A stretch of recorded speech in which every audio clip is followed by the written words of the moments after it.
திருப்பரங்குன்றம் மலை உச்சியில் உள்ள சிக்கந்தர் தர்காவில் கந்தூரி விழாவுக்கு தடை கோரிய வழக்கு உயர்நீதிமன்ற மதுரை அமர்வில் இன்று மீண்டும் விசாரணை.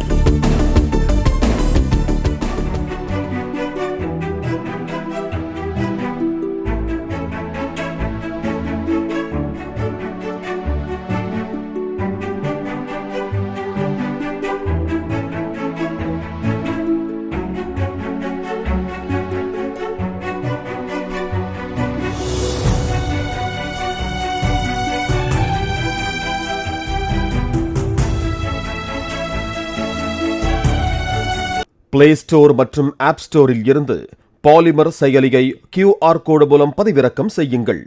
செய்திகளை உடனுக்குடன் பெறுங்கள்.